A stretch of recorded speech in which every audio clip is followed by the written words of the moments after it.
ನಮಸ್ಕಾರ ಸ್ನೇಹಿತರೆ, ನಾನು ಇವತ್ತು ಬೆಂಗಳೂರಿನಲ್ಲಿ ಸಮರ್ಥ ರೊಟ್ಟಿಗಳನ್ನು ಮನೆ ಮನೆಗೆ ತಲುಪಿಸುವಂಥ ಕೆಲಸ ಮಾಡ್ತಾಯಿದ್ದೀವಿ. ಮನೆ ಮನೆಗೆ ತಲುಪಿಸೋದಂದರೆ ಅದು ತುಂಬ ಅವಶ್ಯಕತೆ ಯಾರ್ಯಾರಿಗಿದೆ, ನೀಡ್ ಏನು ಯಾರಿಗಿದೆ ಅವರಿಗೆ ನಾನು ಅದನ್ನು ತಲುಪಿಸುತ್ತಾ ಇದ್ದೀವಿ. ಒಂದು ಉದಾಹರಣೆ ಹೇಳಬೇಕಂತಂದರೆ, ಇಲ್ಲಿ ಬಸವರಾಜ್ ಗಾಣಗಿರ್ ಅಂತೇಳಿ ಇವರು ಮೂಲತಃ ನಮ್ಮ ಹುಡುಗಂದವರು. ದುಡಿಮೆಗೋಸ್ಕರ ಇವತ್ತು ಬೆಂಗಳೂರಿಗೆ ಹೊಟ್ಟೆಪಾಡಿಗಾಗಿ ಅಥವಾ ಒಂದು ಉದ್ಯೋಗವನ್ನು ಅರಿಸಿ ನಾವು ಬೇರೆ ಊರಿಗೆ ಹೋಗಲೇಬೇಕಾಗುತ್ತದೆ.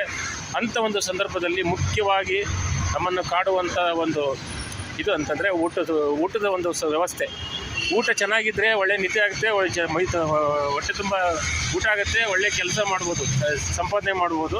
ಹೀಗಾಗಿ ಆ ಒಂದು ದಿನನಿತ್ಯದ ಊಟಕ್ಕಾಗಿ ರೋಜಿ ರೋಟಿ ಅಂತಾರಲ್ಲ, ಅದಕ್ಕಾಗಿ ಸಮರ್ಥ ರೊಟ್ಟಿ ಹೆಸರುವಾಸಿಯಾಗಿದೆ. ಸಮರ್ಥ ರೊಟ್ಟಿಯನ್ನು ಬಸವರಾಜ್ ಗಾಣಿಗಿರವರು ನಮ್ಮಲ್ಲಿ ಪ್ರತಿ ವಾರ 15 ದಿನಕ್ಕೊಂದ್ಸಲ ಅವರು ನಮ್ಮ ಹತ್ರ ಬಂದು ಕಲೆಕ್ಟ್ ಮಾಡ್ತಾರೆ. ಅವ್ರ ಜೊತೆ ಎರಡು ಮಾತಾಡೋಣ, ಅವರ ಒಂದು ಅನುಭವ ಕೇಳೋಣ, ಯಾವ ರೀತಿ ಅದು ನಮಗೆ ನಮ್ಮ ರೊಟ್ಟಿ ಹೆಲ್ಪ್ ಆಗಿದೆ ಅಂಥೇಳಿ ಬಸವರಾಜ್ ಅವರನ್ನು ಮಾತಾಡ್ಸೋಣ. ಒಂದು ನಿಮಿಷ. ನಮಸ್ಕಾರ ಬಸವರಾಜ್ ಅವರೇ. ನಮಸ್ಕಾರ ಅಣ್ಣ. ನಮ್ಮ ಸಮರ್ಥ ರೊಟ್ಟಿ ನಿಮಗೆ ಯಾವ ರೀತಿ ಇಷ್ಟ ಆಗಿದೆ? ಚೆನ್ನಾಗಿದೆ, ರೊಟ್ಟಿ ತಿನ್ನಕ್ಕೆ ಚೆನ್ನಾಗಿದೆ, ಊಟನೂ ರುಚಿಯಾಗಿರುತ್ತೆ. ಈ ಥರ ಇಲ್ಲಿ ನಮ್ಮೂರು ನೆನಪೇ ಆಗಲ್ಲ, ಆ ಥರ ಒಂದು ಬರುತ್ತೆ ಫೀಲ್, ಏನು ಆ ಥರ ಅನ್ಸಲ್ಲ. ಈ ರೊಟ್ಟಿ ಸಪ್ಲೈ ಮಾಡೋದ್ರಿಂದ ತುಂಬ ಧನ್ಯವಾದಗಳು. ಓಕೆ, ನಿಮ್ಮ ಫ್ರೆಂಡ್ಸ್ ಎಲ್ಲ ಏನು ಹೇಳ್ತಾ ಇದ್ದಾರೆ?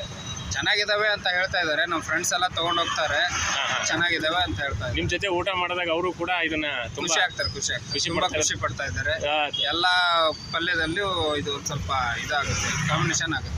ಅದಕ್ಕೋಸ್ಕರ ಈ ರೊಟ್ಟಿನೇ ತೊಗೊಂಡು ಹೋಗ್ತಾರೆ. ಆಮೇಲೆ ತಪ್ಪಿದವರಿಗೂ ತೆಳೆ ಆಗಲಿಕ್ಕೆ ಇದು ಹೆಲ್ಪ್ ಆಗುತ್ತೆ. ಓಕೆ ಸರಿ, ಓಕೆ. ನೋಡಿ, ನಾನು ಸಮರ್ಥ ರೊಟ್ಟಿ ನೋಡಿ ಸ್ನೇಹಿತರೆ, ಸಮರ್ಥ ರೊಟ್ಟಿನ ಅತ್ಯಂತ ಸಂತೋಷದಿಂದ ಬಸವರಾಜ್ ಅವರು ತೊಗೊಂಡು ಹೋಗ್ತಾ ಇದ್ದಾರೆ. ಅವರಿಗೆ ಧನ್ಯವಾದ ಹೇಳ್ತಾ ನಮಸ್ಕಾರ.